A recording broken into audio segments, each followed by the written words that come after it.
Hello everyone, welcome to आईसेक। जैसे कि अपन बात करने वाले हैं आज रिलेटिव मोशन की।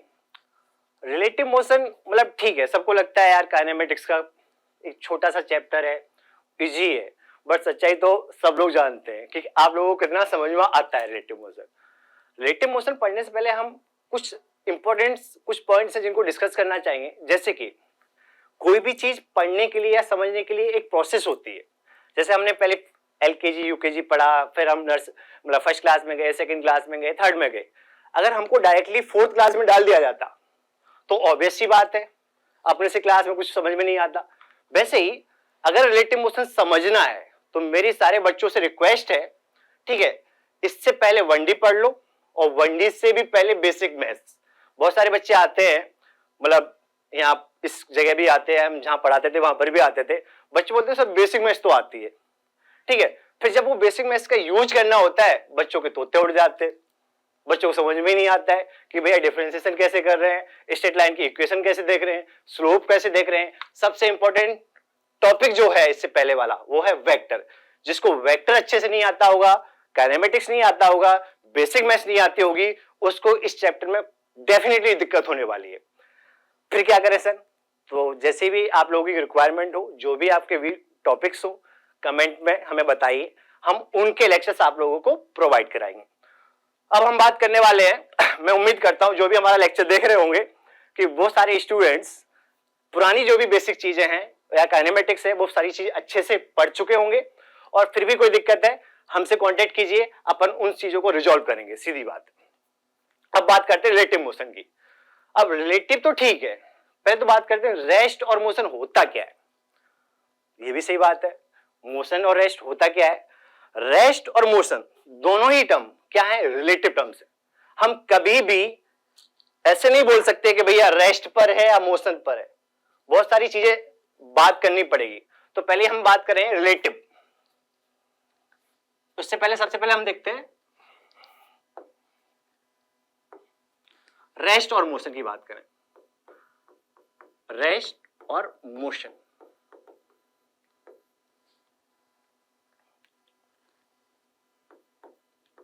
both are relative terms. फिर वर्ड आ गया रिलेटिव। अब रिलेटिव क्या है, तो रिलेटिव का थोड़ा मीनिंग समझते हैं। रिलेटिव का मीनिंग क्या होता है, एक्स्ट्रा। रिलेटिव का मीनिंग क्या होता है, एक्स्ट्रा, ठीक है। अच्छा ये एक्स्ट्रा क्या है, अब तुमसे बहुत सारी जगह बात की जाएगी। जैसे एक एग्जांपल से समझते हैं, हालांकि अपन ने एग्जांपल भी बहुत शानदार लिए हैं, हल्क और थॉर को लिया है। अपन से पूछा गया, ठीक है, कि एक हल्क था हमारे पास, एक थॉर था, ठीक है। उनकी हाइट हमने यहाँ पर शो कर रखी है, यहाँ पर 13 फीट दे रखा है और थॉर की हाइट दे रखी है 10 फीट। अब थॉर से पूछा गया कि भाई बताओ हल्क की हाइट कितनी है। अब किससे पूछा गया, थॉर से। किसके बारे में पूछा गया, हल्क के बारे में। अब दो चीजें हो गई, किससे पूछा गया और किसके बारे में बात की गई। तो जिससे पूछा जाता है वो हमारे लिए हो जाता है ऑब्जर्वर, और जिसके बारे में बात की जाती है वो मेरे लिए हो जाता है ऑब्जेक्ट। हमेशा ही ये दो टर्म समझ लो आप, रिलेटिव मोशन के क्वेश्चंस अपने आप तुम लोगों से बनेंगे, इस बात की मेरी गारंटी है। कौन सा, जिसके बारे में हम बात करते हैं वो हमारा क्या होगा, ऑब्जेक्ट। और जिससे बात करते हैं, जिसके बारे में बात करते हैं वो हमारा क्या होगा, ऑब्जेक्ट। और जिससे पूछते हैं या जिससे बात करते हैं कि भैया ऐसा पूछो, एक हम सिंपल सी बात करते हैं। मैंने पूछा, थॉर से पूछा कि थॉर बताओ भाई हल्क की हाइट क्या है, तो वो जो भी आंसर देगा वो बात की चीज है। बट थोड़ी जो टर्मिनोलॉजी है फिजिक्स में, देखो फॉर्मूला भी बहुत सारे बच्चे रट लेते हैं, कोई भी फॉर्मूला ले लो, ठीक है, बट उनको अप्लाई करना नहीं आता है। तो उनके मीनिंग समझ में आने चाहिए कि भैया इस टर्म का मीनिंग क्या होता है, इन वर्ड्स के मीनिंग क्या होते हैं। फॉर्मूला तो मैं भाई सेकंड क्लास के बच्चों को रटवा दूं, 11th 12th के जो फिजिक्स के फॉर्मूले हैं रटने के लिए मैं फर्स्ट क्लास या सेकंड क्लास के बच्चों को बोल दूं, वो भी रट लेगा। बट क्या वो अप्लाई कर पाएगा क्या क्वेश्चंस में, नहीं ना। तो वही चीज अपने को समझनी है, ठीक है। तो एक होता है हमारा ऑब्जेक्ट और दूसरा क्या होता है, ऑब्जर्वर। ऑब्जेक्ट के बारे में हमें एनालिसिस करनी है और बताएगा कौन, एनालिसिस करेगा कौन, ऑब्जर्वर। फिर हम बात कर रहे थे रिलेटिव। रिलेटिव इज एक्स्ट्रा, ठीक है। एक्स्ट्रा का मतलब अब उसी को थोड़ा फिजिक्स और मैथ्स को मिलाते हुए अपन बात करते हैं। मैंने बोला height of Hulk, height of Hulk with respect to Thor, क्या वर्ड यूज किया, height of Hulk with respect to Thor. अब हल्क क्या हो गया मेरे लिए, ऑब्जेक्ट, और थॉर कौन हो गया, ऑब्जर्वर। तो उसे बोल दिया कि भैया, थॉर ने क्या बोला कि जो हल्क है, उसे क्या बोला, जो हल्क है वो मेरी हाइट से 3 फीट ऊपर है। बोला कौन, थॉर, किसके बारे में, हल्क के बारे में। थॉर कौन हुआ, ऑब्जर्वर, और हल्क कौन हुआ, ऑब्जेक्ट। और एक चीज और वर्ड यूज किया, सबसे अच्छा इंपॉर्टेंट वर्ड, कि मेरे ऊपर से 3 फीट ऊपर है। मतलब ये उसने अपने आप को क्या ले लिया, एक रेफरेंस लिया, कोई भी चीज बताने के लिए क्या लिया, रेफरेंस लिया। मैं एक सिंपल सा तुमसे क्वेश्चन पूछूं कि भैया एक चीज बताओ, कि मैं तुमसे बोलूं इस पेन की हाइट 5 मीटर है, तो बहुत सारे बोलेंगे हाँ होगी जो भी है, बट ये थोड़ा सेंटेंस सही नहीं है। तो मैं ये मेंशन करना पड़ेगा कि इस पेन की हाइट ग्राउंड से 5 मीटर है या किसी दूसरी जगह से तुमने मेजर की है, तो उसके लिए तुम्हें रेफरेंस चूज करना पड़ता है। ठीक है, हम उसकी बात करेंगे बाद में। ठीक है, रेफरेंस होता क्या है, रेफरेंस फ्रेम क्या होता है, उनकी भी अपन बात करेंगे। अभी हम बात समझते हैं सिर्फ ऑब्जर्वर और ऑब्जेक्ट की बात करते हैं। ऑब्जर्वर जो मोशन को एनालिसिस करेगा, ऑब्जेक्ट जो मोशन कर रहा होगा। अब आगे बढ़ते हैं अपन। ठीक है, नेक्स्ट स्लाइड पर अपन देखेंगे जिसकी बात की थी, फ्रेम ऑफ रेफरेंस, जो कि सारे ही बच्चों का सबसे वीक टॉपिक होता है कि उन्हें यही समझ में नहीं आता frame of reference. Frame of reference होता क्या है? ठीक है, तो कुछ नहीं है, सिंपल सी, it is the combination of 3 mutually perpendicular axis, 1 stopwatch and एक ऑब्जर्वर। इन तीनों का जो कॉम्बिनेशन होता है वो क्या कहलाता है, फ्रेम ऑफ रेफरेंस। अच्छा, फ्रेम ऑफ रेफरेंस, ठीक है, अच्छे से अपन ने कोशिश भी की है कि डायग्राम में भी वो चीज दिखा सके। अब हमने क्या लिया, हालांकि मैंने जेड एक्सिस यहां पर शो नहीं कर रखी है, हमने 2 एक्सिस बनाई है, एक्स एक्सिस, ये हमारी एक्स एक्सिस है, और ये वाली हमारी वाई एक्सिस है। ठीक है, एक स्टॉपवॉच लगी हुई है। अब हमने टॉम को ऑब्जर्वर बोला है, और जिसके बारे में हम बात करने जा रहे हैं वो हमारे लिए जेरी है, और जेरी को हमने क्या बोला है, ऑब्जेक्ट बोला है। ठीक है, हम इस ऑब्जर्वर मतलब टॉम से पूछना चाहते हैं कि भैया इसके बारे में सब कुछ बताओ। किसके बारे में बात करनी है, जेरी के बारे में। कौन कौन मतलब चर्चा करने वाला है, टॉम। ठीक है, तो हमारे लिए ये हो गया ऑब्जर्वर और ये हो गया ऑब्जेक्ट, और ये पूरा combination 3 mutually perpendicular axis, watch and observer and object. ठीक है, ये क्या कहलाता है, फ्रेम ऑफ रेफरेंस। अब हमने एक बात की थी रेस्ट और मोशन की। इससे पहले मैंने बोला था रेस्ट और मोशन दोनों ही टर्म क्या है, रिलेटिव टर्म्स है। तो ये ऑब्जर्वर क्या कर रहा है, जेरी को भी देख रहा है, ठीक है, और वॉच को भी देख रहा है। तो उसने देखा यार, एक बार क्या हुआ, जेरी यहां पर मस्त बैठा हुआ था, तो इस ऑब्जर्वर ने क्या किया, इसको देखा और घड़ी देखी, तो बोला घड़ी में टाइम तो बढ़ रहा है बट इसके कोऑर्डिनेट चेंज नहीं हो रहे। तो टॉम ने क्या बोला, अरे भैया ये इस फ्रेम में क्या है, रेस्ट पर है। किस पर है, रेस्ट पर है, क्योंकि इस फ्रेम ऑफ रेफरेंस में इस ऑब्जेक्ट के कोऑर्डिनेट टाइम के साथ चेंज नहीं हो रहे। ठीक है, क्या इसका मतलब, अब एक सिंपल सी चीज बोल रहा हूं मैं, ठीक है, थोड़ा अलग समझते। एक एग्जांपल, अभी रियलिस्टिक सिचुएशन थी, जब मैं नागपुर से इधर कोटा आ रहा था, तो मेरी ट्रेन थोड़ा लेट हो गई थी, तो मैं अपने मतलब लगभग 1 घंटे लेट हो गई, तो मैं ट्रेन में आराम से बैठा हुआ था। ठीक है, तो मैं बोर हो रहा था, तो अपन उम्मीद करते यार अब चल रही ट्रेन, अब चल रही है। ठीक है, थोड़ी देर बाद ऐसे ही मैंने इस साइड देखा, दूसरी साइड क्या थी, दूसरी ट्रेन थी, है ना। तो मैं उसको देखा तो मुझे लगा कि हमारी ट्रेन चलने लगी, मुझे क्या लगा, हमारी ट्रेन चलने लगी जिसमें मैं बैठा हुआ था। बट सच्चाई क्या थी बाद में पता लगी। फिर मैंने दूसरी साइड देखा जिधर प्लेटफॉर्म था या अपना स्टेशन था, फिर मैंने देखा यार मतलब जो प्लेटफॉर्म के रिस्पेक्ट में अपने आप को रेस्ट पे पा रहा हूं। ठीक है, बट एक ट्रेन जो इस साइड थी और उस ट्रेन के अलावा मुझे दूसरी चीज नहीं दिख रही थी, सिर्फ ट्रेन दिख रही थी, और उसकी वजह से मुझे अपने आप को क्या फील हो रहा था कि हमारी ट्रेन मोशन में है। तो क्यों हुआ, क्योंकि उस मूविंग ट्रेन के रिस्पेक्ट में मैं मोशन में था, बट इस ग्राउंड के फ्रेम में या इस प्लेटफॉर्म के फ्रेम में मैं क्या हूं, रेस्ट पर हूं। तो रेस्ट और मोशन दोनों चीज क्या है, रिलेटिव है। अब यहां से शायद एक एग्जांपल से समझ में आ गया होगा अपने को कि मैं उस मूविंग ट्रेन के रिस्पेक्ट में, जबकि मेरी ट्रेन क्या थी, ग्राउंड के फ्रेम में रेस्ट पर थी, तो उस मूविंग ट्रेन के रिस्पेक्ट में मैं क्या लग रहा था, मोशन में। बट मैंने ग्राउंड फ्रेम से मैंने देखा या ग्राउंड फ्रेम पे जो ऑब्जर्वर था उसके लिए मैं क्या था, रेस्ट पर था।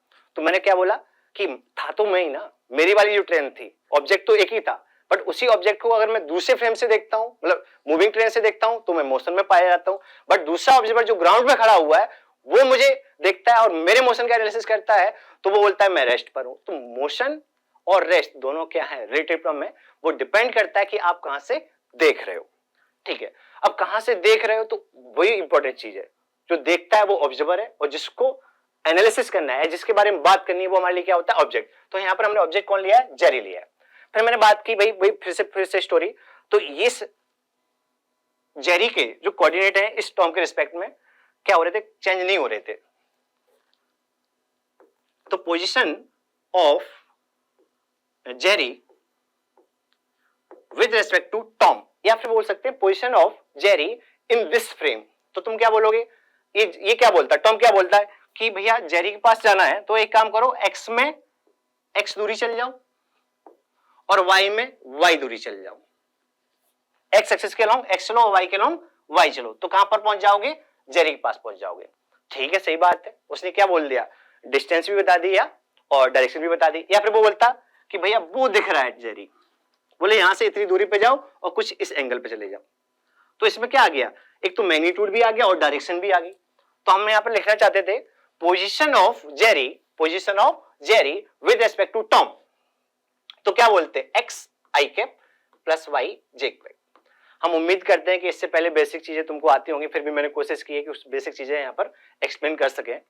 ठीक है, अब अगर हमसे पूछा जाए क्या इस फ्रेम में जेरी क्या मोशन में है, तो वो टॉम क्या करेगा, घड़ी देखेगा फिर उसका पोजीशन देखेगा कि हर टाइम पर उसकी पोजीशन वही है, तो क्या बोल देगा, रेस्ट पर है। बट अगर मैं दूसरा कोई ऑब्जर्वर ले लेता, ठीक है, कोई भी ऑब्जर्वर दूसरा ले लिया जो खुद जा रहा है 10 मीटर पर सेकंड से, ऐसे ले लिया मैंने, तो उसके रिस्पेक्ट में क्या इसके कोऑर्डिनेट चेंज हो रहे हैं, तो वो बोल देगा हाँ मेरे रिस्पेक्ट में इसके टाइम के साथ कोऑर्डिनेट चेंज हो रहे हैं। तो ये क्या बोलेगा, हाँ ये भाई मेरे रिस्पेक्ट में तो ये मोशन पर है। अब देखो वही वाली बात जिसकी बात कर रहे थे, एक ही ऑब्जेक्ट इसके फ्रेम में तो क्या है, रेस्ट पर है, बट इस ऑब्जर्वर के फ्रेम में क्या है, ये मोशन में। ठीक है, तो रेस्ट और मोशन दोनों क्या है, अपनी रिलेटिव टर्म्स है ना, कभी भी इंडिविजुअल बात नहीं की जाएगी। और जिसके बारे में हम बात करेंगे, ठीक है, वो हमारा ऑब्जेक्ट होगा, और जिससे बात करेंगे, जिससे हम क्वेश्चन की आंसर पूछेंगे या किसी भी ऑब्जेक्ट की एनालिसिस करेंगे, मोशन की एनालिसिस करेंगे, वो हमारा ऑब्जर्वर होगा। तो फ्रेम ऑफ रेफरेंस बहुत इंपॉर्टेंट चीज है। फ्रेम ऑफ रेफरेंस कुछ नहीं होता है, 3 म्यूचुअली परपेंडिकुलर एक्सिस, एक ऑब्जर्वर जो अपने आप को रेस्ट पर और ओरिजिन पर मानता है, और एक स्टॉपवॉच। अगर इस ऑब्जर्वर के रिस्पेक्ट में या इस ऑब्जर्वर के अकॉर्डिंग किसी भी ऑब्जेक्ट के कोऑर्डिनेट टाइम के साथ चेंज हो रहे हैं, तो वो मोशन में है। अगर कोऑर्डिनेट चेंज नहीं हो रहे हैं, तो इस फ्रेम में या इसके रिस्पेक्ट में वो ऑब्जेक्ट क्या है, रेस्ट पर है। जैसे कि अपन बात कर रहे थे अभी थोड़ी देर पहले कि जेरी की पोजीशन वेक्टर लिखनी है इस फ्रेम में, तो तुम क्या बोल दोगे कि भैया एक्स में एक्स चलो, वाई में वाई चलो, तो हमें क्या मिल जाएगा, जेरी मिल जाएगा। तो उसकी पोजीशन वेक्टर क्या हो गया, एक्स आई के प्लस वाई जी के। अगर मान लो अभी तक हमने इसको रेस्ट पर माना था, अब मान लो अगर मैं देखूं से टॉम से पूछता हूं कि टॉम बता यार अब बता क्या हो रहा है, तो टॉम ने देखा यार टाइम चेंज हो रहा है, टाइम के साथ साथ जेरी के कोऑर्डिनेट चेंज हो रहे हैं, तो टॉम ने क्या बोला, भैया जेरी इस फ्रेम में या मेरे रिस्पेक्ट में या मेरे रिलेटिव क्या है, मोशन में, क्योंकि इस फ्रेम में इसके कोऑर्डिनेट टाइम के साथ क्या हो रहे हैं, चेंज हो रहे हैं। लेट्स सी, अपन इसकी बोल देते हैं कि इसकी वेलोसिटी कितनी थी, v थी। तो हमने बेसिक मैथ्स में पढ़ा था the rate of change of position या the rate of change of displacement क्या कहलाता है, वेलोसिटी। तो dr by dt equal to क्या दे देगा, वेलोसिटी। तो वेलोसिटी इक्वल टू क्या हो जाएगी, दोनों तरफ डिफरेंशिएट कर दो, dx i cap dx upon dt plus dy upon dt j cap. ये क्या है, x कंपोनेंट vx, ये क्या है, y कंपोनेंट vy।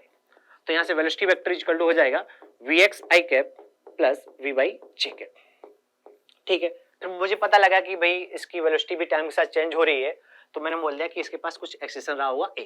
अब इसी वेलोसिटी को अगर हम डिफरेंशिएट कर देंगे तो हमें क्या मिल जाएगा, एक्सेशन मिल जाएगा। ये हम सब जानते हैं, ये हमने 1D में भी पढ़ा होगा और थोड़ा बहुत बेसिक मैथ्स में भी हम लोग पढ़ा देते हैं। ठीक है, नेक्स्ट आगे हम बात करते हैं फ्रेम ऑफ रेफरेंस, रेस्ट और मोशन सभी को क्लियर होगा। फ्रेम ऑफ रेफरेंस सिंपल सा, 3 म्यूचुअली परपेंडिकुलर एक्सिस, 1 वॉच, एक ऑब्जर्वर, ठीक है। ये ऑब्जर्वर अपने आप को हमेशा रेस्ट पे मानता है और यही एनालिसिस करता है, वो टाइम देखता है और ऑब्जेक्ट की पोजीशन देखता है। अगर टाइम के साथ पोजीशन चेंज हो रही है तो बोल देगा कि मेरे रिस्पेक्ट में या मेरे फ्रेम में ये ऑब्जेक्ट मोशन में। अगर पोजीशन चेंज नहीं हो रही है तो वो बोल देगा मेरे फ्रेम में ये ऑब्जेक्ट क्या है, रेस्ट पर है। आगे बात करते हैं अपन। तो हमने यहाँ तक पोजीशन वगैरह लिखी। कुछ इंपॉर्टेंट चीजें जो कि क्वेश्चन सॉल्व करने में काम आती हैं, कुछ जो फिजिकल क्वांटिटीज जो कि फ्रेम डिपेंडेंट होती हैं और दूसरा फ्रेम इंडिपेंडेंट होती है। तो फ्रेम डिपेंडेंट क्वांटिटीज कौन कौन सी है? एक तो पोजीशन है अपना, डिस्प्लेसमेंट है, वेलोसिटी है, एक्सेलेरेशन है, मोमेंटम है, काइनेटिक एनर्जी है, वर्क डन है, बहुत सारी फिजिकल क्वांटिटीज है। हम पूरी फिजिक्स में फिजिकल क्वांटिटीज के बारे में बात करते हैं तो धीरे धीरे टाइम के साथ समझ में आ जाएगा। सबसे इंपॉर्टेंट चीज फ्रेम इंडिपेंडेंट। तो ये दो इंपॉर्टेंट चीज है। जो टाइम होता है वो फ्रेम पर डिपेंड नहीं करता है।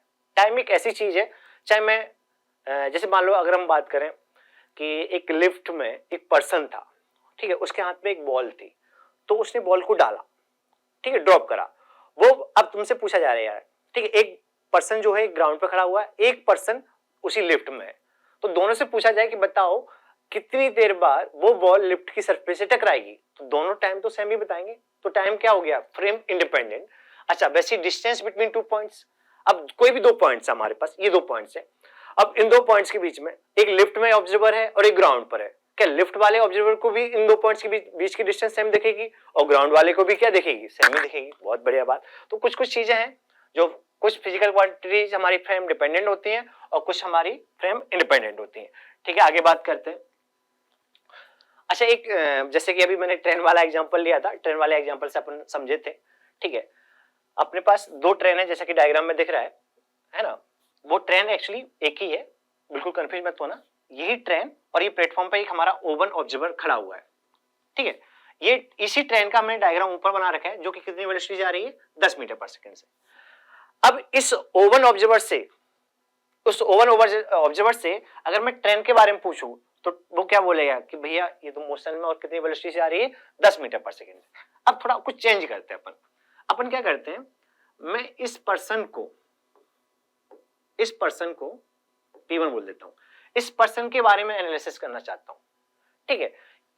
अब एनालिसिस करना है तो मुझे 2 ऑब्जर्वर लेने हैं। एक मैंने ऑब्जर्वर ले लिया जो ट्रेन में बैठा हुआ था, जैसे मैंने बोल दिया O2 ऑब्जर्वर, ठीक है, जो कहां पर बैठा हुआ है? ट्रेन में। और दूसरा ऑब्जर्वर कौन है? जो कि कहां पर है? प्लेटफॉर्म पर और रेस्ट पर है।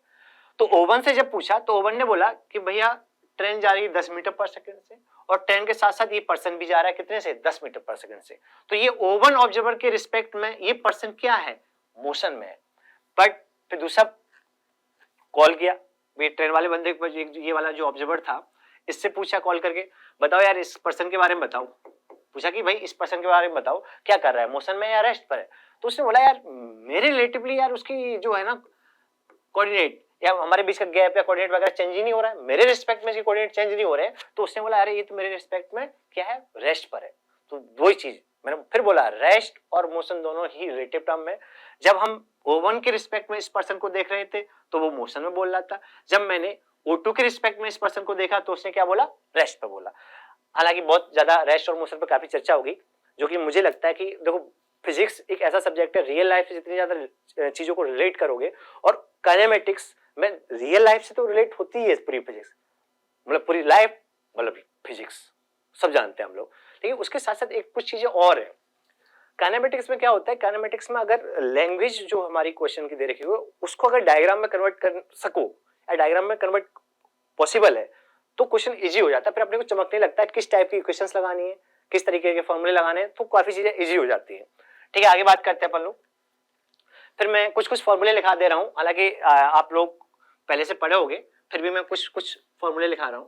ठीक है, मैंने माना कि एक पार्टिकल था P1, ठीक है, इसी फ्रेम पे, जिसके कोऑर्डिनेट x1, y1, z1 थे। ठीक है, तो इस फ्रेम में इसका पोजीशन वेक्टर ये होगा r1 वेक्टर। दूसरा पार्टिकल था P2 जिसके कोऑर्डिनेट x2, y2, z2 थे, तो इसी फ्रेम में इसका पोजीशन वेक्टर ये होगा r2 वेक्टर। अच्छा, r1 वेक्टर सब जानते हैं क्या होगा?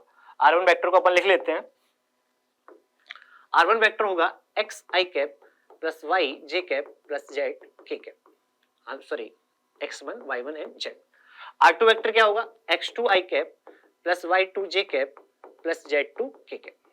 ठीक है, ये तुमने क्या बताया कि इन दोनों पार्टिकल्स की इस फ्रेम में पोजीशन क्या है, बट मुझे ये नहीं जानना था, मुझे जानना था कि position of particle 1 with respect to particle 2। मैंने क्या बोला, position of particle 1 with respect to particle 2। तो तुम करोगे क्या, किसके रिस्पेक्ट में, मैंने दो टर्म्स बोली थी, किसके रिस्पेक्ट में बोला जा रहा है, किसके रिलेटिव बोला जा रहा है। जिसके भी रिस्पेक्ट में या जिसके रिलेटिव बोला जाए वो हमेशा हमारा क्या होगा, ऑब्जर्वर, और जिसके बारे में बात की जाए वो हमारा क्या होगा, ऑब्जेक्ट। तो हमारे लिए पार्टिकल 2 अब क्या हो चुका है, ऑब्जर्वर, और पार्टिकल 1 हमारे लिए क्या हुआ है, ऑब्जेक्ट। तो वो क्या बोलेगा, अगर मान लो पार्टिकल नहीं, मतलब पर्सन ही मान लो, P1 पर्सन या P2 पर्सन, ऐसा मत समझना पार्टिकल कैसे बताया गया है ना, ऐसा सब चीजें नहीं सोच रहा है। तो वो बोलेगा कि भैया मेरे लिए तो P1 ये है, उसकी नजरें इधर ही तो होंगी, बोलेगा इतनी डिस्टेंस पर है और इस डायरेक्शन में। तो बेसिकली ये है क्या, position of particle 1 with respect to particle 2। तो अपन लिखते हैं, अच्छा सब लोग वेक्टर ट्रायंगल लॉ हम जानते ही हैं, तो इस ट्रायंगल लॉ से हम लोग क्या लिख सकते हैं, R2 vector plus R12 is equal to R1 vector. ठीक है, हमें R12 चाहिए था, position of particle 1 with respect to particle 2, या position of person 1 with respect to person 2। तो ये R2 वेक्टर इधर चला जाएगा, R1 vector minus R2 vector. सबसे इंपॉर्टेंट चीज ये R1 वेक्टर और R2 वेक्टर फॉर्मूला तो सब रट लेते हैं, ये R1 वेक्टर और R2 वेक्टर मैंने इसी फ्रेम में लिए हैं। तो हमेशा जब भी फॉर्मूला लगाओ, position of particle 1 with respect to particle 2 is equal to R1 vector minus R2 vector, ये दोनों ही सेम फ्रेम ऑफ रेफरेंस से होने चाहिए। बहुत अच्छी बात। अच्छा मान लो इसी फ्रेम में पार्टिकल 1 और पार्टिकल 2 की पोजीशन टाइम के साथ चेंज हो रही थी, मतलब कि इस फ्रेम में वो मोशन में थे।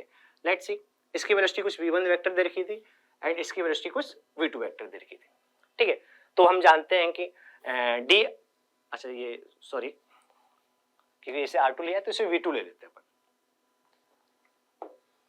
इसकी वेलोसिटी वेक्टर v2 ले लो और उसकी वेलोसिटी अपन ले लेते हैं v1, क्योंकि इसका R1 वेक्टर लिया। ठीक है, हम जानते हैं कि v1 वेक्टर जो होगा वो dr1 अपॉन dt होगा एंड v2 वेक्टर होगा वो dr2 अपॉन dt। इसकी चर्चा नहीं करनी थी, अपने को चर्चा करनी थी इस बात की कि हमें तो ये बताओ velocity of particle 1, velocity of particle 1 with respect to particle 2 means इसको लिखेंगे कैसे, velocity of particle 1 with respect to 2। ठीक है, तो ये होगा क्या मैं रिलेटिव पोजीशन को टाइम के रिस्पेक्ट में डिफरेंशिएट करूंगा तो क्या रिलेटिव वेलोसिटी मिल जाएगी। तो यहां से इसको डिफरेंशिएट कर दो, d of r12 upon dt, दोनों तरफ डिफरेंशिएट कर दो, इज इक्वल टू क्या, dr1 vector upon dt minus dr2 vector upon dt। अच्छा ये अभी हम जानते थे कि ये क्या है, अच्छा ये क्या है v12 और ये क्या है v1 वेक्टर और ये क्या है v2 वेक्टर। तो velocity of particle 1 with respect to particle 2 हमारे पास क्या आ गया, v1 vector minus v2 vector. आगे बात करते हैं अपन, थोड़ा आगे कंटिन्यू करता हूं, उम्मीद करता हूं सभी को आता ही होगा। अपन ने सबसे पहले लिखा position of particle 1 with respect to particle 2 r1 vector minus r2 vector. फिर हमने इसको डिफरेंशिएट करा तो हमें रिलेटिव वेलोसिटी मिली v रिलेटिव, और ये रिलेटिव वेलोसिटी क्या थी, velocity of particle 1 with respect to particle 2 is equal to velocity of particle 1 minus velocity of particle 2। इसी को एक बार और डिफरेंशिएट कर देंगे तो अपने को क्या मिल जाएगा, एक्सेलरेशन। तो ये हमारे को क्या मिल जाएगा, a रिलेटिव। तो a रिलेटिव यहां से दोनों तरफ डिफरेंशिएट करेंगे तो dv1 vector upon dt minus dv2 vector upon dt। अच्छा dv1 अपॉन dt क्या है बेटा, यहाँ पर a1 वेक्टर, और dv2 अपॉन dt क्या है, a2 वेक्टर। तो ये हमारे पास क्या आ गया, acceleration of particle 1 with respect to particle 2। ये सबको पता है। अब इन तीनों फॉर्मूले में formula number 1, formula number 2 and formula number 3, बस एक चीज याद रखनी है कि ये जो दोनों टर्म है ना, वो दोनों की term same frame of reference से होनी चाहिए। सर ये समझा नहीं, जैसे कि अगर मान लो मैं एक एग्जांपल लूं तुम्हारे को, जनरली बच्चे गलती करते हैं, आगे समझाऊंगा। मान लो हमारे पास एक ट्रेन थी, ट्रेन मान लो 10 मीटर पर सेकंड से जा रही थी ग्राउंड फ्रेम से, ग्राउंड के रिस्पेक्ट में, और जब भी कुछ भी ना बोला जाए, जब तक मेंशन नहीं किया जाए तो मैं ग्राउंड फ्रेम में ही चीजें मान के चलनी है। तो मान लिया मैंने ट्रेन की वेलोसिटी दी थी 10 मीटर पर सेकंड। ठीक है, एक ऑब्जर्वर था यहाँ पर, ये एग्जांपल समझते हैं, एक ऑब्जर्वर था, ठीक है, ये ऑब्जर्वर O1 है, ठीक है, और एक पर्सन था P1 और एक ऑब्जर्वर यहीं पर मस्त बैठा हुआ था, इसको नाम दे देता हूं मैं O2, जो कि ट्रेन में बैठा हुआ है, मतलब ट्रेन के रिस्पेक्ट में रेस्ट पर है। अच्छा, ये पर्सन जो था, इसकी velocity of P1 with respect to train दे रखी थी 2 मीटर पर सेकेंड। कितनी दे रखी थी? 2 मीटर पर सेकेंड। मैं तुमसे पूछना चाहता हूं velocity of person P1 with respect to O1।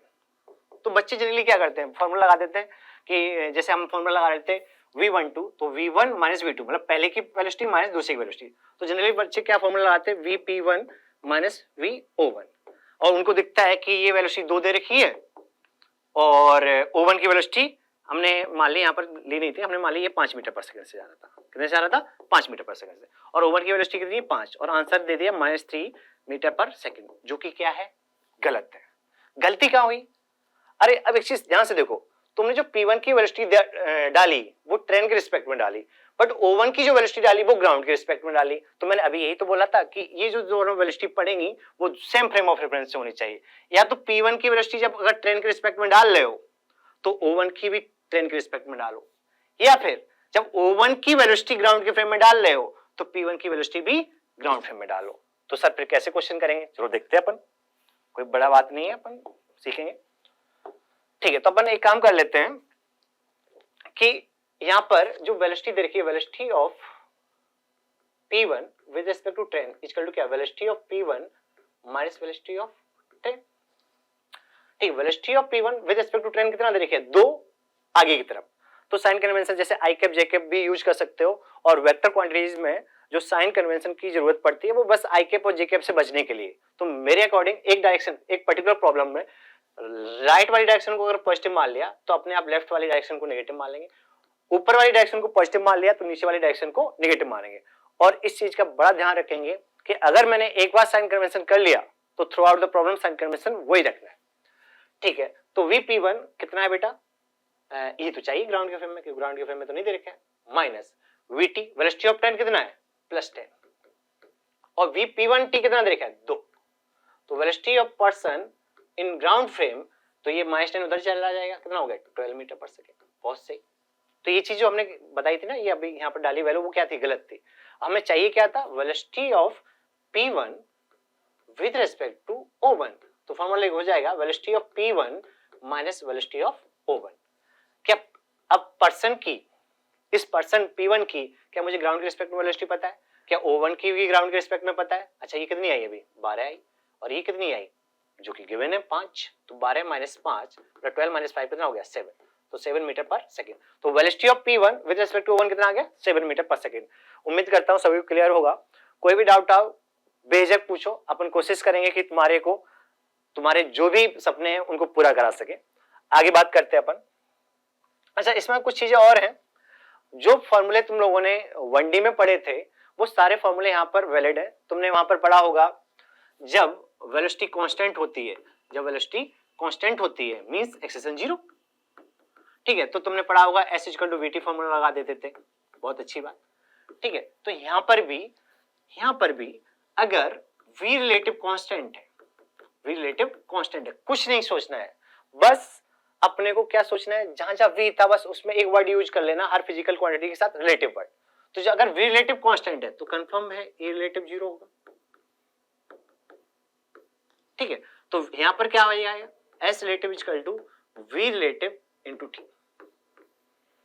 ठीक है, वैसे ही वहां पर हमने 1D में पढ़ा था जब एक्सेलरेशन कांस्टेंट है, जब एक्सेलरेशन कांस्टेंट है तो इक्वेशन ऑफ मोशन, हालांकि मेनली तो 3 होती है, फिर उन्हीं को आपस में अरेंज करके हम और भी फॉर्मूले बना लेते हैं, हम उन पर बात नहीं कर रहे।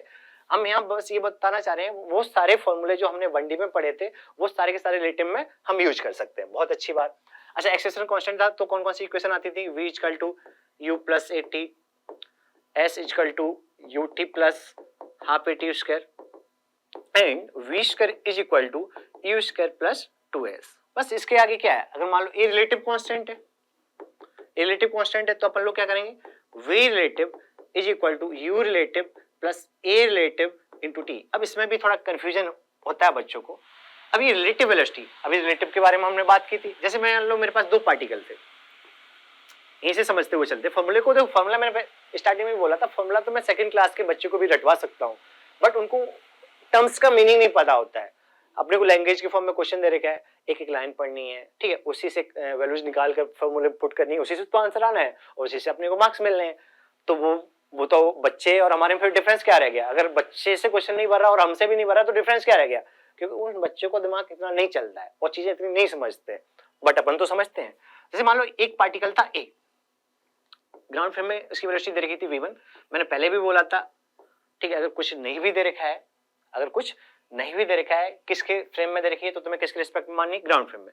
दूसरा पार्टिकल था बी, जो कि जा रहा था v2 स्पीड से और इसकी एक्सेलेरेशन थी a2, ठीक है। v1 की वैल्यू ले लेता हूं मैं 10 मीटर पर सेकेंड एंड v2 की वैल्यू ले लेता हूं 20 मीटर पर सेकेंड एंड a1 की वैल्यू ले रहा हूं 2 मीटर पर सेकेंड स्क्वायर एंड a2 की वैल्यू ले रहा हूं मैं 1 मीटर पर सेकेंड स्क्वायर। बहुत अच्छी बात।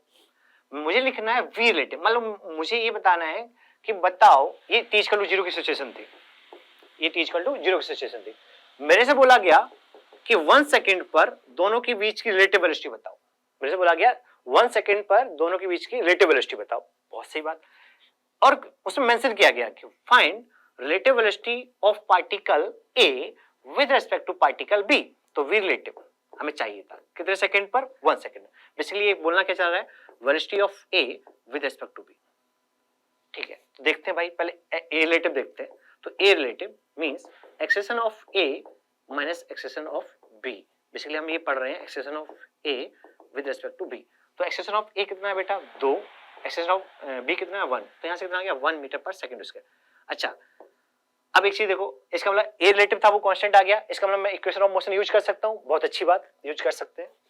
मैं एक चीज इस फॉर्मूले में समझाना चाह रहा था कि जब हम बात कर रहे थे v रिलेटिव वाला फॉर्मूला लगाया is equal to u relative plus a relative into t। हमें ये क्या निकालना था? Velocity of a with respect to b, ठीक है। तो मैंने एक्सेलेरेशन कौन सा निकाला? Acceleration of a with respect to b। तो बच्चे क्या करते हैं, यहां तो लिख रहे हैं a की b के रिस्पेक्ट में, बट यहां पर एक्सेलेरेशन निकाल लेते हैं b का a के रिस्पेक्ट में, तो वो उल्टा हो जाता है।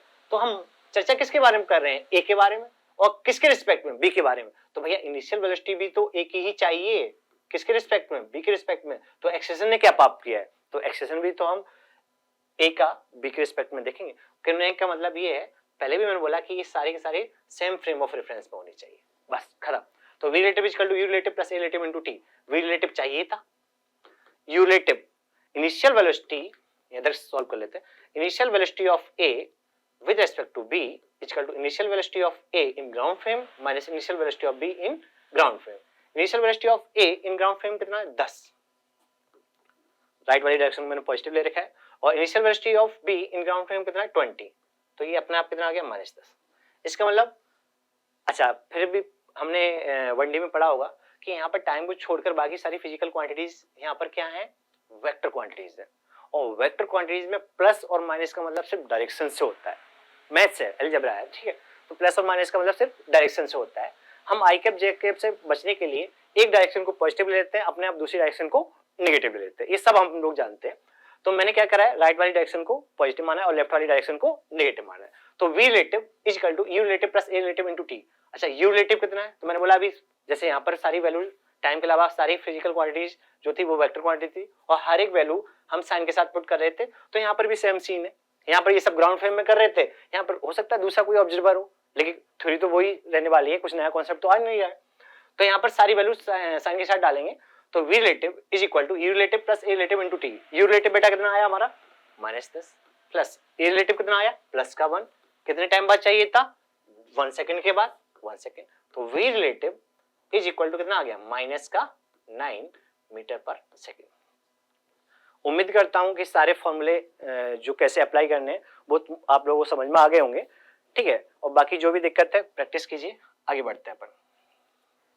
एक क्वेश्चन करते हैं, ठीक है। एक क्वेश्चन है, find the relative velocity of car A with respect to car B। अब सोचो, अच्छा आप लोगों को यहाँ दिख रहा होगा एक ड्राइवर इसमें बैठा हुआ है, ठीक है, कार A का ड्राइवर, और दूसरा ड्राइवर यहाँ पर बैठा हुआ है, ठीक, कार B का ड्राइवर। कार बी है वो 5 मीटर पर सेकंड से जा रही है और कार ए है वो 10 मीटर पर सेकंड से जा रही है, और इसी इंस्टेंट पर, जिस इंस्टेंट पर ये सिचुएशन दे रखी है, इसी इंस्टेंट पर दोनों के बीच का सेपरेशन कितना दे रखा है, 100 मीटर। बहुत अच्छी बात, दोनों के बीच का सेपरेशन 100 मीटर है। पहला तो क्वेश्चन था find relative velocity of car A with respect to car B. Formula भी सीखा है, velocity of car A with respect to car B is equal to velocity of A minus velocity of B. ठीक है, ए की velocity कितनी दे रखी है भाई, 10 आई कैप। चलो वेक्टर फॉर्म में लगा दो। मैंने अभी बोला आई कैप या माइनस आई कैप प्लस जे कैप या माइनस जे कैप यूज कर सकते हो डायरेक्शन के लिए, बट अगर तुम आई कैप और जे कैप से बचना चाहते हो, ठीक है, तो एक डायरेक्शन पॉजिटिव मान लो और अपने आप दूसरी डायरेक्शन नेगेटिव मान लो, और सारी वैल्यू किसके साथ डालो, साइन के साथ। तो वी कितना है 10 आई कैप माइनस वी भी कितना है 5 आई कैप। तो यहाँ से velocity of A with respect to B कितना आ गया 5 आई कैप। बहुत बढ़िया बात। अब इसी को चाहो तो कुछ ऐसे लिख सकते थे और करके वही फॉर्मूले में, ए की वेलोसिटी 10 और बी की 5, और मैंने राइट वाली डायरेक्शन को पॉजिटिव माना था और लेफ्ट वाली डायरेक्शन को नेगेटिव माना था। 10 माइनस 5 कितना हो गया 5। इसका मतलब ए की वेलोसिटी बी के रिस्पेक्ट में 5 मीटर पर सेकंड किधर है, राइट में। पॉजिटिव का मतलब ये हुआ, ठीक है। बट इसको थोड़ा अलग चीज से सोचते हैं, थोड़ा जो मेथड मैं बताने जा रहा हूँ उसको आप समझ लो। मैंने अभी बोला था कि जो भी ऑब्जर्वर होता है वो अपने आप को हमेशा ऑरिजिन पर और रेस्ट पर मानता है। जो भी ऑब्जर्वर होता है वो अपने आप को हमेशा रेस्ट पर और ऑरिजिन पर मानता है। अपन इस पर बात कर ही चुके थे। तो जिसके भी रिलेटिव या जिसके भी रिस्पेक्ट में बात कर रहे होते हैं वो हमारा क्या होता है, ऑब्जर्वर, और जिसके बारे में बात कर रहे होते हैं वो हमारा क्या होता है, ऑब्जेक्ट। अब यहीं पर बात कर रहे हैं, find the relative velocity of car A with respect to car B. तो कार बी वाला जो ड्राइवर है वो मेरे लिए कौन है, ऑब्जर्वर, और ऑब्जेक्ट कौन हो गया, कार ए। तो जिसके भी रिलेटिव बात की जाए या जिसके भी रिस्पेक्ट में बात की जाए उसको रोक दो, उसको क्या करो, रोक दो। अब अपन एक नया मेथड सीखते हैं, और इस मेथड से मैंने फिर बोला कि ऐसा कोई भी क्वेश्चन नहीं है जो मतलब जो वनडे में हमने पढ़े थे, ठीक है, वही वनडे वाले क्वेश्चन हम रिलेटिव में सॉल्व करते हैं। तो ऐसा तो है नहीं कि हम जब हमने वहां पर सॉल्व कर लिए तो फिर रिलेटिव से क्यों सॉल्व करते हुए। तो रिलेटिव वाले कॉन्सेप्ट से हमारा क्या होता है, क्वेश्चंस काफी इजी हो जाते हैं, ठीक है, कैलकुलेशन भी बहुत इजी हो जाती है और थोड़ा फील भी होता है। अपन लिफ्ट कॉइन वाले प्रॉब्लम करते हैं, बहुत सारी प्रॉब्लम्स करेंगे, आगे डिस्कस भी करेंगे अपन लोग, है ना। तो बट ये रोकने वाले मेथड से दिखता है कि हो क्या रहा है। तो अपन बात कर रहे थे अभी किसकी, रिलेटिव वेलोसिटी की। तो मैंने बोला जिसके भी रिस्पेक्ट में बात की जाए या जिसके भी रिलेटिव बात की जाए उसको हमेशा रोक दो, और उसकी सारी फिजिकल क्वांटिटीज, वेलोसिटी और एक्सेलरेशन की चर्चा करते हैं इनिशियली, उसकी सारी फिजिकल क्वांटिटी उसमें उल्टा करके ऐड कर दो जिसके बारे में हमें एनालिसिस करना है। तो हम एनालिसिस किसके बारे में करना चाहते थे, कार ए के बारे में। किसके रिस्पेक्ट में, बी के बारे में। तो कार बी को रोक दिया और बी की वेलोसिटी किधर थी, राइट में। तो इसकी वेलोसिटी इसमें उल्टा करके जोड़ देंगे पीछे की तरफ, 5 मीटर पर सेकेंड। तो हम एक डायग्राम बनाना चाहते हैं, motion of car A with respect to car B, रोकने वाले मेथड से। अब मेरे लिए कार बी जो है, ये जो कार बी है वो मेरे लिए क्या है, रेस्ट पर आ गई, मैंने इसको रोक दिया। बहुत अच्छी बात। Motion of car A with respect to car B, तो रिलेटिव मोशन बहुत अच्छा कॉन्सेप्ट है, मतलब अलग ही दुनिया में ले जाता है। मैंने अभी वो ट्रेन वाला एग्जांपल भी सुनाया था, मतलब मैं उस ट्रेन को देख रहा था तो उसके रिलेटिव मैं मोशन में दिख रहा था, और मैंने फिर प्लेटफॉर्म को देखा तो उस प्लेटफॉर्म के रिस्पेक्ट में मैं क्या था, रेस्ट पर था। मतलब कितना अच्छा कॉन्सेप्ट है, एकदम दुनिया ही पलट देता है, ठीक है। तो फील के लिए बहुत जरूरी है। तो जिसके भी रिलेटिव बात की जाए या जिसके भी रिस्पेक्ट में बात की जाए उसको रोक दो, और जिसके बारे में बात की जाए मतलब वो मेरा ऑब्जेक्ट हो गया, उसमें उल्टा करके जोड़ दो। तो मैंने इसको रोक दिया और इसकी वेलोसिटी इसमें उल्टा करके जोड़ दी। तो पहले इसकी एक्चुअल वेलोसिटी कितनी थी कार ए की, ग्राउंड के रिस्पेक्ट में 10, कितनी थी 10, ठीक है, बहुत बढ़िया बात। अब इसको उल्टा करके हमने जोड़ना है, उल्टा करके जोड़ना है। तो राइट में वेलोसिटी थी, उल्टा करके जोड़ोगे तो पीछे हुई। तो बेसिकली 10 और 5 के बीच में एंगल, इनका वी नेट देखना है, 180 है तो वी नेट कितना आ जाएगा 5, या नेट इनका आ जाएगा तो वी रिलेटिव कितना आ गया 10 माइनस 5 मीटर पर सेकंड। क्या यही आंसर आया था पहले भी, रोकने वाले मेथड से नहीं करा था हमने, प्रॉपर जो कैलकुलेशन सीखी थी अभी वही फॉर्मूला अप्लाई किया, फॉर्मूले में वैल्यू पुट की प्रॉपर साइन के साथ, ठीक है। और जिन चीजों का ध्यान रखना था ए और बी जो होने चाहिए वो सेम फ्रेम ऑफ रेफरेंस से होने चाहिए, उन सभी का ध्यान रखते हुए हमारा आंसर आया था 5 आई कैप। आई कैप हमें बता रहा था कि रिलेटिव वेलोसिटी हमारी कितनी है 5 मीटर पर सेकंड राइट में, एक ही वेलोसिटी v के रिस्पेक्ट में कितनी है 5 मीटर पर सेकंड राइट में। इसका मीनिंग यही था। वो चीज मैंने रोकने वाले मेथड से की, मैंने क्या करा b को रोक दिया, b को रोक दिया, ठीक है। और b अब हमारे लिए क्या है रेस्ट पर है, और b की वेलोसिटी हमने इसमें उल्टा करके जोड़ दी। तो अब इन दोनों वेलोसिटी का रिजल्टेंट किधर आ रहा है भाई 10 - 5 किधर राइट में। देख डायरेक्शन भी आ गई और मैग्नीट्यूड भी आ गया। डायरेक्शन किधर है राइट में और मैग्नीट्यूड कितना है 5। अब फिर इसमें और भी क्वेश्चन पूछे जा सकते हैं, तुमसे हो सकता है ये पूछ लिया जाए कि बताओ क्या कार ए कार बी को पकड़ पाएगी। तो वीडियो को पॉज करो, सोच समझ के आंसर दो। तो अब ऐसी बात है मेरे लिए कार रुकी हुई है, सच्चाई वाला मोशन अलग हो रहा है कि भैया ये दोनों कार जा रही हैं ग्राउंड फ्रेम में, ऐसे ऐसे ऐसे जा रही है, कहीं जाकर मिलेंगी। बट जब मैं रिलेटिव वाला कॉन्सेप्ट लगाया तो इतना प्यारा कॉन्सेप्ट है कि इसको रोक दिया, अब मेरे लिए अब रुकी हुई है, मेरे लिए अब ये कार रुकी हुई है। और मुझे क्या दिख रहा है कि मेरे तरफ ये कार या मेरे रिस्पेक्ट में ये कार 5 मीटर पर सेकंड से आ रही है। अब कार ए को कार बी से मिलना हो तो मिलने के लिए बेटा कितनी डिस्टेंस चलनी है, क्या एक्सेशन दोनों के पास है नहीं, तो क्या ए रिलेटिव 0 है। अच्छा इनिशियल वेलोसिटी या इनिशियल रिलेटिव वेलोसिटी कितनी 5 है। अच्छा अगर इनको मिलाना है, तुमसे पूछा जाए क्या ये मिलेंगे, तो आंसर सोचकर आप लोग बता सकते हो। ऑब्वियस सी बात है कि अब हमारे लिए रुका हुआ है और इसको ये 5 मीटर पर सेकंड से आता हुआ दिख रहा है, तो ऑब्वियस सी बात है आज नहीं तो थोड़ी देर बाद मिल ही जाएगा। ठीक है, फिर क्वेश्चन पूछता है कितने टाइम बाद मिलेगा, तो सिंपल फॉर्मूला लगा दो, a relative 0, u relative constant है, तो क्या s relative is equal to u relative into t वाला फॉर्मूला लगा सकते हैं। तो मिलने के लिए कितनी डिस्टेंस चलनी है 100, मिलने के लिए कितनी डिस्टेंस चलनी है 100, कितनी स्पीड से 5 से इनटू टाइम। तो मैंने एक चीज और बोली थी, जो टाइम है हमारा वो क्या होता है फ्रेम इंडिपेंडेंट होता है। तो देख मैंने यहाँ पर कार के फ्रेम में चला गया, ठीक है, इस क्वेश्चन को हमने 1D में भी करा होगा।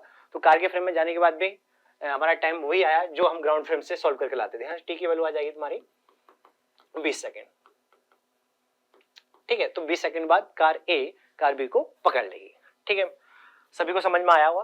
फिर से मैं एक बार रिपीट कर देता हूँ आप लोगों को, जब भी रिलेटिव वाला कॉन्सेप्ट यूज करना हो या फ्रेम जब चेंज करना होता है, ठीक है, हम कई बार होता है कि बहुत सारे क्वेश्चन ग्राउंड फ्रेम में करते हैं, बहुत सारे फ्रेम क्वेश्चन जैसे लिफ्ट वाली प्रॉब्लम्स होती है तो लिफ्ट के फ्रेम में जाना होता है, तो फ्रेम चेंज करके अपनी कैलकुलेशन इजी हो जाती है। और अपन को ये प्रूफ नहीं करना है कि अपने को कितना आता है, अपने को ये प्रूफ करना है कि कम टाइम में हम ज्यादा से ज्यादा मार्क्स कैसे ला सकते हैं। इस चीज का बहुत ध्यान रखना है ना। बहुत सारे बच्चे आए कि सर इस जैसे अपन लोग क्या करते हैं, जैसे मान लो प्रोजेक्टाइल मोशन का ही क्वेश्चन ले लें, हमने एक पार्टिकल को ऐसे फेंका, ठीक है, या किस ground to ground projectile motion था, या फिर मैंने बोला किसी भी h हाइट की बिल्डिंग से एक पार्टिकल को फेंका मैंने, तो बताओ स्पीड क्या होगी जब वो ग्राउंड से टकराएगा। काइनेमेटिक्स से थोड़ा लेंथी हो जाता है जो हमने 2D में सीखा था, बट फिर हम एनर्जी कंजर्वेशन या वर्क एनर्जी थ्योरम सीख लेते हैं तो वो एक लाइन में आंसर भी आता है। उस टाइम अगर मुझे स्पीड निकालनी हो तो जैसे जैसे हम चीजें सीखते जाते हैं, ठीक है, तो हम उनको अप्लाई करना ज्यादा सही मानते हैं जो कम टाइम में भी सही आंसर ला कर दें और कंफ्यूजन भी पैदा ना करें। तो जब भी रिलेटिव वाला कॉन्सेप्ट यूज करना होगा तो मैं तो जनरली इस रिलेटिव मोशन के सारे क्वेश्चंस कैसे करता हूँ, एक को रोक देता हूँ, किसी एक को, तुम्हारी मर्जी, किसी एक को रोक दो और उसकी सारी चीजें उल्टा करके दूसरे में जोड़ दो, दूसरे में उल्टा करके जोड़ दो। फॉर एग्जाम्पल जो अभी हमने समझा कि हमें कार ए और कार बी के बारे में मोशन के एनालिसिस करनी थी, मुझे पूछा गया कि कार ए कार बी को पकड़ पाएगी, तो मैंने कहा यार बी को रोक देते हैं, बी को रोक दिया तो बी की सारी चीजें बोला मैंने, velocity, initial velocity, initial acceleration सब कुछ, लेकिन इनके पास एक्सेलरेशन तो है ही नहीं, तो रिलेटिव तो ऑलरेडी 0 हो गया, तो इनिशियल वेलोसिटी उल्टा करके जोड़ दी। एक कार किधर जा रही थी आगे, ठीक है, तो इसको रोका तो इसकी वेलोसिटी इसमें किधर जोड़ दी पीछे। तो अब नेट ये जो डायग्राम दिख रहा है वो डायग्राम किसका है, motion of car A with respect to car B, और ग्राउंड फ्रेम में मोशन ये हो रहा है सच्चाई में। ग्राउंड फ्रेम से तो ये 10 से जा रही है और ये 5 से जा रही है, बट बी के फ्रेम में ये कितने से आती हुई दिख रही है, अब 5 मीटर पर सेकंड से कितने से आती हुई दिख रही है 5 से। तो कितना प्यारा कॉन्सेप्ट है। वैसे पर कंफ्यूजन होता है कि यार कम मिलेंगे नहीं मिलेंगे, थोड़ा सोचना, हालांकि इजी क्वेश्चन था, ये 5 मीटर पर सेकंड से जा रही है 10 मीटर पर सेकंड से जा रही है, हालांकि वो मुझे भी पता है, डेटा पे मत जाना, अपन वो चीज नहीं डिस्कस करना चाह रहे कि भैया कैलकुलेशन बहुत इजी है और वैसी बातें मिलेंगी, बट एक छोटे से इजी एग्जांपल से मैं तुमको एक कॉन्सेप्ट सिखाना चाहता था, रोकने वाला मेथड, ठीक है, जिसके भी रिलेटिव बात करो किसी एक को रोक दो और उसकी सारी चीजें उसमें उल्टा करके जोड़ दो। सारी चीजों का मतलब है इनिशियल वेलोसिटी, इनिशियल एक्सेलरेशन सबकी बात कर रहे हैं, ठीक है। अभी यहाँ पर एक्सेलरेशन नहीं था, बट नेक्स्ट क्वेश्चन में एक्सेलरेशन की भी बात करेंगे, ठीक है। नेक्स्ट क्वेश्चन है can car A collide with car B, हालांकि कोलाइड थोड़ा वर्ड वैसा लगता है, टक्कर नहीं मारनी है ना, सही से गाड़ी चलानी है। अपने को बात करनी है क्या कार ए कार बी को पकड़ पाएगी। ठीक है, सभी लोग वीडियो पॉज कर सकते हैं और 2 मिनट 1 मिनट ले लो, 2 मिनट ज्यादा हो जाएगा, 1 मिनट में सोचकर डिसाइड करो कार चलेगी या नहीं चलेगी। ठीक है, आंसर आया होगा, आंसर आया होगा कि हाँ चल पाएगी। ठीक, बहुत अच्छी बात, सभी ने सोच लिया कि हाँ भाई कार ए कार बी को पकड़ पाएगी, बहुत अच्छी चीज। फिर नेक्स्ट क्वेश्चन है calculate the time in which car A and car B will meet. और वो पूछना चाह रहा है कि t इक्वल टू 0 की सिचुएशन दे रखी है, t इक्वल टू 0 की सिचुएशन दे रखी है, बताओ कितने टाइम बाद कार ए कार बी को पकड़ पाएगी। ठीक है, सच्चाई में ये मोशन देखो, सच्चाई ग्राउंड फ्रेम में तो इनके मोशन ऐसे हो रहे हैं, ये भी एक्सलेट हो रही है 1 मीटर पर सेकंड स्क्वायर से और ये भी एक्सलेट हो रहा है 2 मीटर पर सेकंड स्क्वायर से। ठीक है, बट रिलेटिव वाले कॉन्सेप्ट से कितना इजी हो जाता है। मैं किसको रोकना चाहते हो, बी को रोकना चाहते हो, ठीक है, कार बी को रोक देते हैं। तो हम एनालिसिस करना चाहते हैं मोशन ऑफ कार बी नहीं ए का। हालांकि ये भी ऐसा नहीं है, जिनको लग रहा हो कि भैया motion of car B with respect to A करना चाहता है वो भी सही है, बट ठीक है उसको आगे है तो उसको पकड़वाना है तो ऐसे लिख देते हैं, कोई दिक्कत नहीं है। मोशन ऑफ कार बी का क्यों, ठीक है ना, motion of car B with respect to car A. किसके मोशन की बात कर रहे हैं हम, बी की मोशन की, किसके रिस्पेक्ट में, ए के रिस्पेक्ट। किसके मोशन की बात कर रहे हैं फिर से, बी के रिस्पेक्ट में, किसके रिस्पेक्ट में, ए के रिस्पेक्ट। तो जिसके मोशन की बात कर रहे हैं वो मेरे लिए अब ऑब्जेक्ट है और जिसके रिस्पेक्ट में कर रहे हैं वो ऑब्जर्वर है। तो जिसके रिस्पेक्ट में करते हैं उसको रोक दो, और जिसके बारे में बात करते हैं उसमें उल्टा करके छोड़ दो। अब इसको हमने रोक दिया तो इसका एक्सेलेरेशन किधर था, आगे की तरफ था। तो उल्टा करके जोड़ेंगे या उल्टा करके ऐड करेंगे तो किधर ऐड होगा, पीछे की तरफ। कितना, 2 मीटर पर सेकेंड स्क्वायर। ठीक है, वैसे वेलोसिटी भी उल्टा करके जोड़ दो, इसकी वेलोसिटी किधर है, आगे की तरफ, उल्टा करके जोड़ेंगे तो किधर जोड़ेंगे, पीछे की तरफ। कितना, 10 मीटर पर सेकेंड। अच्छा, इसकी खुद की ग्राउंड के फ्रेम में एक्सेलेरेशन कितनी थी, 1 और वेलोसिटी कितनी थी, 5। अब मेरे लिए क्या हो गया कि मेरे लिए अब कार ए रुकी हुई है, मैंने जो अभी लाइन डाली थी motion of car B with respect to car A. अब मेरे लिए कार क्या है, ए है, वो रेस्ट पर है, आराम से मस्त रेस्ट पर है, अब यहीं पर बैठी हुई है। कार बी का जो मोशन मुझे दिख रहा है, कार बी का मोशन जो मुझे दिख रहा है, मतलब ए को जो दिख रहा है वो क्या दिख रहा है, 2 और 1 का रिजल्टेंट किधर आएगा, पीछे की तरफ, 1 मीटर पर सेकेंड स्क्वायर। ये क्या है, ए रिलेटिव। 10 और 5 का रिजल्टेंट किधर आएगा, पीछे की तरफ, ये कितना है, 5 मीटर पर सेकेंड। तो ये क्या है, यू रिलेटिव। ठीक है, अब अपने को ये देखना है कि भैया कार ए और बी मिलेंगे कि नहीं मिलेंगे। तो ऑब्वियस सी बात है, अब ये हमारे लिए रुकी हुई है, ये कार 5 मीटर पर सेकेंड से स्टार्ट हुई और 1 मीटर पर सेकेंड स्क्वायर से एक्सलेट हो रही है। तो आज नहीं तो थोड़ी देर बाद मिल ही जाएगी, मतलब थोड़ी देर बाद तो मिलना है। तो ये तो कंफर्म भैया मिलना है। अच्छा, मिलने के लिए अब हमें दिख रहा है, मिलने के लिए इस कार बी को कार ए से मिलने के लिए कितनी डिस्टेंस ट्रेवल करनी है, 100 मीटर। तो ये हमारा क्या हो गया, एस रिलेटिव। ये हमारा क्या हो गया, S relative. A relative constant है तो हम बहुत सारी इक्वेशन यूज कर सकते हैं जो हम इक्वेशन ऑफ मोशन पढ़ चुके हैं 1D में। तो हमारे लिए को फॉर्मूला क्या लगाना चाहिए, s relative is equal to u relative into t plus 1/2 a relative into t square.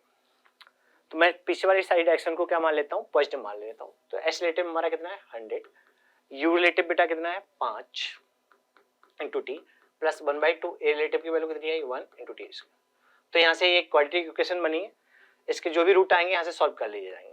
T equal to जो भी ये सॉल्व कर लेना, तो ये वो टाइम आ जाएगा जिस टाइम पर कार ए और बी मीट करेंगे। अब इसमें भी बहुत सारे क्वेश्चंस बन सकते हैं, तुमसे पूछा जा सकता है कि बताओ, लेकिन एक चीज और देखते हैं यहाँ पर। अच्छा, इसमें और क्वेश्चंस क्या बन सकते हैं उन पर बात करते हैं। तुमसे ये पूछ लिया जाएगा, बताओ वो टाइम बताओ जब कार ए और कार बी कब मीट करेंगे। फिर बोला जाएगा उस टाइम तक कार ए कितनी डिस्टेंस चल चुकी है, तो कार बी कितनी डिस्टेंस चल चुकी है। तो इस पर एक आंसर मैं दे देता हूं। यहां से तुमने टाइम निकाल लिया, सपोज ये टाइम t1 आ गया, सपोज ये टाइम कितना आ गया, t1 आ गया। तो फिर से अगर मुझे डिस्टेंस ट्रेवल निकालनी है बाई कार, डिस्टेंस ट्रेवल्ड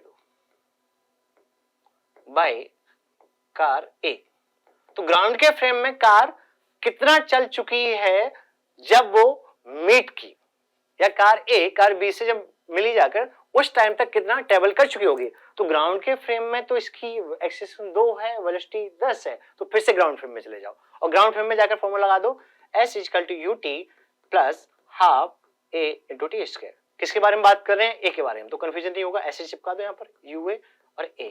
तो ग्राउंड फ्रेम में इनिशियल वेलोसिटी ऑफ कार ए कितनी है 10 इंटू टाइम कितना t1 अभी निकाला यहाँ पर, प्लस 1/2 एक्सेलरेशन कितना 2 और कितना टाइम t1।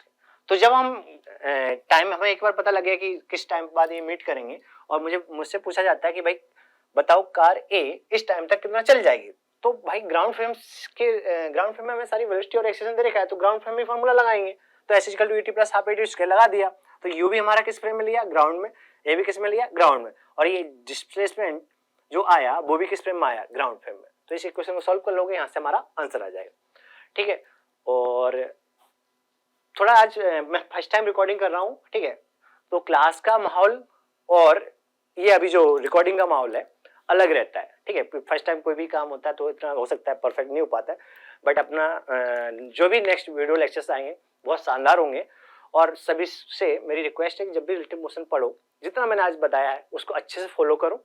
ठीक है, उससे पहले की जो बेसिक मैथ्स है उनको अच्छे से पढ़ो। ठीक है, कोई भी डाउट्स हो उनको अच्छे से क्लियर करो। तुमको बेसिक मैथ्स तो आनी ही आनी चाहिए और वेक्टर भी बहुत अच्छे से आना चाहिए। फिजिक्स सीखनी है तो वेक्टर तो बहुत इंपॉर्टेंट है भाई, वेक्टर बिना तो हम कुछ कर ही नहीं सकते, हर जगह तो वेक्टर यूज होता है। चलो और नेक्स्ट क्वेश्चन देखते हैं अपन। यहां पर क्वेश्चन अपने को दिख रहा है, डायग्राम दिख रहा होगा सभी को, ये अपनी लिफ्ट है ना, ये क्या है, अपनी लिफ्ट है, ये लिफ्ट है।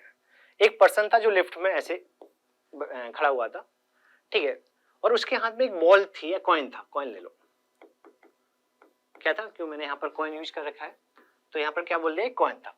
ठीक है, लिफ्ट ऊपर की तरफ 20 मीटर पर सेकंड से जा रही थी और नीचे की तरफ एक्सेलरेशन उसका दे रखा था 4.9 मीटर पर सेकंड स्क्वायर। ठीक है, बहुत बढ़िया बात।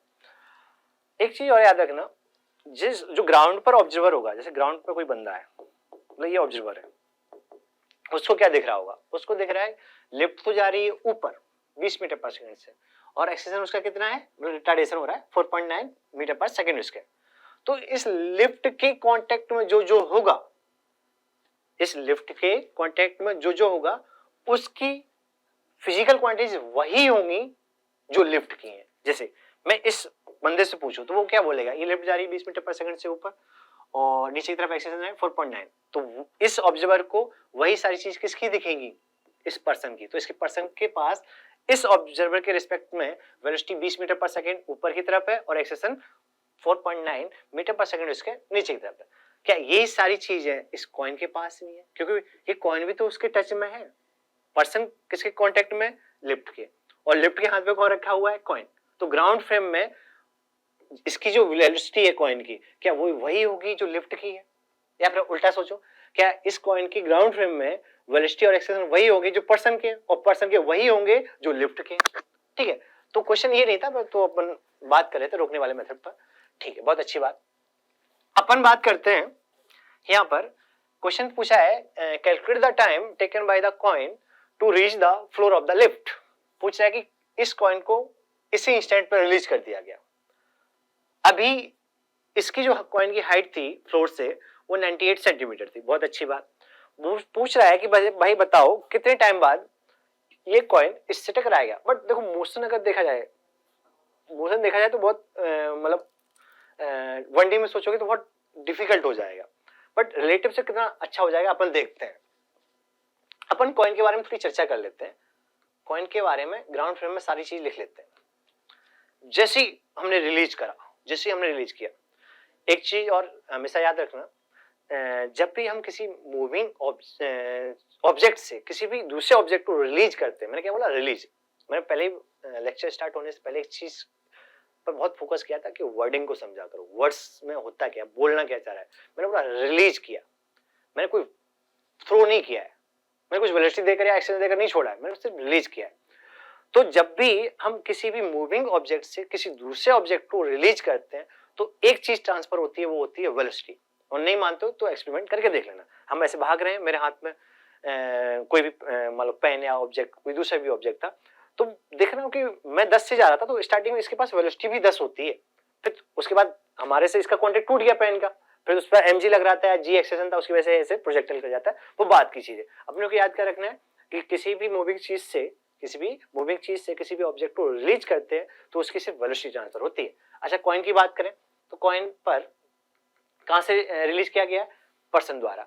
पर्सन खुद कितनी वेलोसिटी से आ रहा है? जो जिस तरह से लिफ्ट जा रही है 20 मीटर पर सेकंड से, ठीक है। तो initial velocity of coin with respect to ground is 20 metre पर second is equal to 20 metre पर सेकंड। अच्छा, अब कॉन्टेक्ट टूट गया, तो इस पर अगर फोर्स की थोड़ा, हालांकि मुझे चर्चा नहीं करनी चाहिए थी, जो वैसे भी रिवीजन क्लासेस है, तो मैं उम्मीद करता हूं कि आप लोग एनएलएम वगैरह पढ़ चुके होंगे। तो अब इस कॉइन पर सिर्फ mg लग रहा है, सिर्फ नेट फोर्स, कॉन्टेक्ट टूट गया ना, कॉन्टेक्ट था तो नॉर्मल भी था, वो सब अलग चीज थी।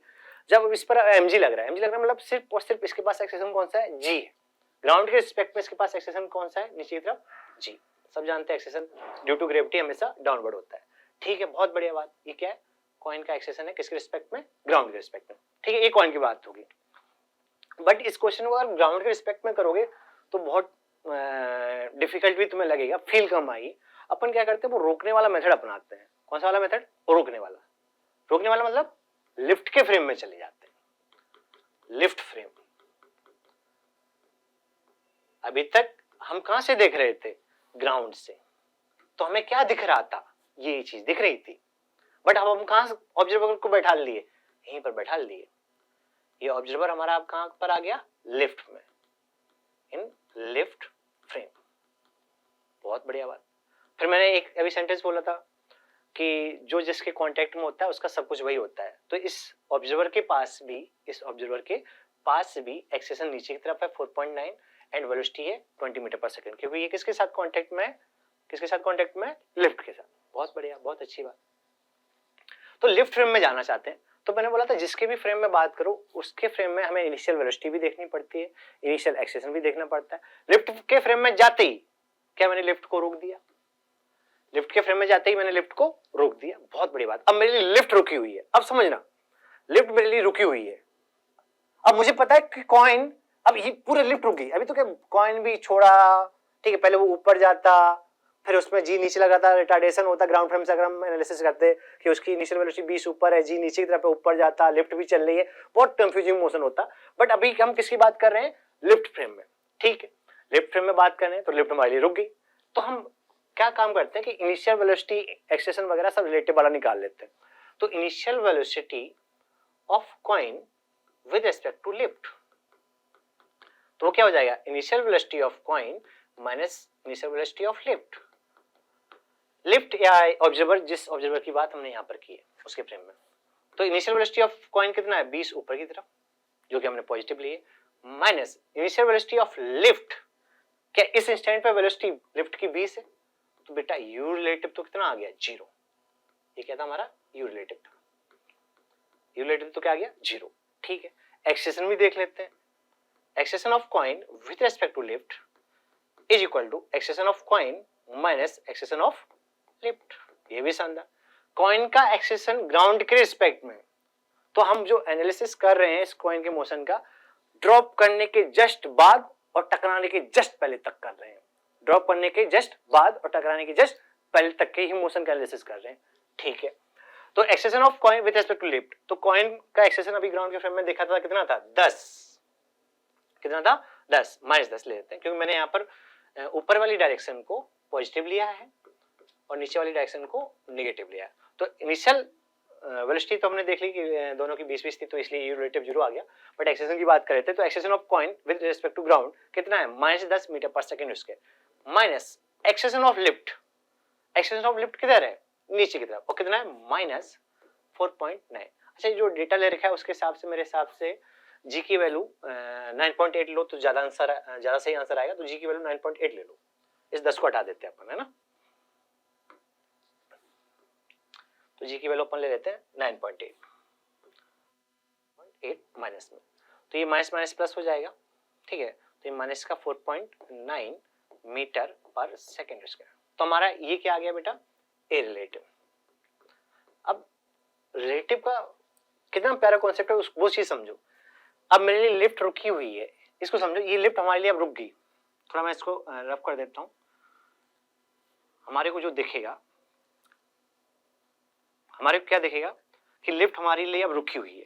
कॉइन के पास इनिशियल यू रिलेटिव क्या है, लिफ्ट अब रुका हुआ है, ये फ्लोर यहीं के यहीं है, रुका हुआ है मतलब ये फ्लोर भी तो रुका हुआ है। सबसे अच्छी बात, लिफ्ट को रोक दिया, लिफ्ट के फ्रेम में चले गए तो लिफ्ट को रोक दिया, तो ये फ्लोर भी तो रुका हुआ है। अब इसी ऑब्जर्वर को क्या क्या दिख रहा है, उसको दिख रहा है इसके पास इनिशियल वेलोसिटी तो कुछ है ही नहीं, ये रिलेटिव कितना है, 0, और ए रिलेटिव कितना है, माइनस का, मतलब इसके पास नेट एक्सेलेरेशन जो है, रिलेटिव एक्सेलेरेशन जो है वो नीचे की तरफ है 4.9 मीटर पर सेकंड स्क्वायर। ऑब्वियस सी बात है, इस कॉइन को इस सरफेस से टकराने के लिए क्या इतनी दूरी चलनी है या इतनी डिस्टेंस ट्रेवल करनी है, तो बेसिकली है क्या ये 98 सेंटीमीटर एस रिलेटिव। तो एस रिलेटिव कितना है 98 सेंटीमीटर। जैसा कि मैंने अभी बोला था, नीचे वाली डायरेक्शन को मैंने नेगेटिव लिया है और ऊपर वाली को पॉजिटिव लिया है, और हमारे पास ए रिलेटिव जो आ रहा है वो कांस्टेंट है, तो हम वो कांस्टेंट एक्सेलेरेशन वाली सारी इक्वेशंस यूज कर सकते हैं, मतलब s = ut plus half a² square. हालांकि रिलेटिव वाला निकालना है तो यहाँ पर हम क्या चिपका देंगे, s रिलेटिव, मतलब हर एक जगह रिलेटिव वर्ड यूज कर लेंगे। तो s relative = u relative into t plus 1/2 a relative into t square. क्या बात है। अच्छा, रिलेटिव वेलोसिटी इनिशियल कितनी दी, 0। एस रिलेटिव मिलने के लिए, इस कॉइन को इस फ्लोर से मिलने के लिए, टकराने के लिए कितनी दूरी चलनी है, 98 सेंटीमीटर। तो हालांकि नीचे वाले, क्योंकि नीचे आना है ना, इतना डिस्प्लेसमेंट नीचे है ना, तो एरो किधर है, साइन का मतलब सिर्फ एरो से होता है, साइन का मतलब सिर्फ एरो से होता है, मतलब डायरेक्शन से होता है, और नीचे वाली डायरेक्शन हमने क्या लिया, नेगेटिव। तो रिलेटिव डिस्प्लेसमेंट नीचे होना है ना, और नीचे वाला एरो क्या है, नेगेटिव। तो एस रिलेटिव कितना है 98 सेंटीमीटर, तो 98 इंटू 10⁻⁻2 मीटर, सबको ऐसा यूनिट में कन्वर्ट कर लो, 1/2 एस रिलेटिव माइनस 4.9 मीटर पर second square into t square. Minus से माइनस उड़ जाएगा, तो यहाँ से टी तुम्हारा सॉल्व होकर आ जाएगा, और फॉर्मूला बन जाता है 2 into S relative upon a relative. यहाँ से टी आ जाएगा। ये टाइम वो होगा जिस टाइम के बाद ये कॉइन लिफ्ट से टकरा जाएगी। ठीक है, तो आज के लिए अपन इतना ही रखते हैं। इन क्वेश्चंस में जितना कुछ बोला गया है उनको अच्छे से समझो, वर्डिंग समझो, रोकने वाला मेथड क्या था उसको कैसे अप्लाई करना है, और उसको फील करो। अभी दिख रहा था, इसी एग्जांपल में फिर बोल रहा हूँ, दिख रहा था। अगर ग्राउंड फ्रेम से इस क्वेश्चन को एनालिसिस करने की कोशिश करते तो तोते उड़ जाते तुम्हारे। सबसे बड़ी बात, रिलेटिव मोशन इतना अच्छा कॉन्सेप्ट है, रिलेटिव वाला जो हमारा कॉन्सेप्ट बहुत अच्छा कॉन्सेप्ट है। इसको रोक दिया, लिफ्ट के फ्रेम में चले गए, लिफ्ट को रोक दिया, अब मेरी लिफ्ट रुकी हुई है। देखिए, ग्राउंड वाले ऑब्जर्वर के लिए ग्राउंड फ्रेम में इसकी दुनिया तो अलग थी, ये ऊपर जा रही थी और नीचे की तरफ इसका एक्सेशन था, बट जैसे ही मैं लिफ्ट के फ्रेम में चला गया, लिफ्ट ही रुक गई। अब मेरे लिए या इस ऑब्जर्वर के लिए या लिफ्ट के फ्रेम में ये कॉइन क्या कर रहा है, अरे भाई इसके पास इनिशियल वेलोसिटी क्या है, 0, और इसके पास एक्सेलेरेशन किधर है, नीचे, तो नीचे की तरफ एक्सेलेरेट होगा तो अपने आप जाकर टकरा जाएगा। कितने टाइम पर टकराएगा, तो फॉर्मूला लगा दिया। तो अच्छे से रिवाइज करो। रिलेटिव जो भी तुम्हें रिलेटिव मोशन में अपन नेक्स्ट लेक्चर में पूरा चैप्टर ही कवर करेंगे, जिसमें रिवर बोर्ड प्रॉब्लम भी आती है, ठीक है, और रेनमैन प्रॉब्लम भी आती है, जिनमें बच्चों को दिक्कत होती है। अपन दो मेथड से उन प्रॉब्लम्स को सॉल्व करेंगे, एक तो प्योर वेक्टर से और प्योर अपने रोकने वाले मेथड से। इस बात की गारंटी है कि एक भी क्वेश्चन जो तुम्हारे जहां पर भी तुम लोग क्वेश्चन कर रहे हो, उस इंस्टीट्यूट के जो भी मॉड्यूल वगैरह होंगे, एक भी क्वेश्चन ऐसा नहीं होगा रिलेटिव मोशन का जो तुमसे ना बने, इस बात की मेरी गारंटी है। बट जितना मैं बोल रहा हूं उतना फॉलो करते रहो बेटा, डेफिनेटली बहुत अच्छा करोगे। अब बात करते हैं और भी एक अच्छे कॉन्सेप्ट है इसमें। मिनिमम डिस्टेंस वाला आता है कि एक पार्टिकल था, दूसरा पार्टिकल था, उनको प्रोजेक्टाइल मोशन करा दी, बताओ उनके बीच का मिनिमम सेपरेशन कितना होगा, या फिर पूछा जाएगा बताओ ये कोलाइड करेंगे कि नहीं करेंगे। वो कंडीशन जो भी होती है अपन उन सब की बात नेक्स्ट लेक्चर में करेंगे, ठीक है। तो अभी सभी लोग अच्छे से पढ़िए। Best of luck.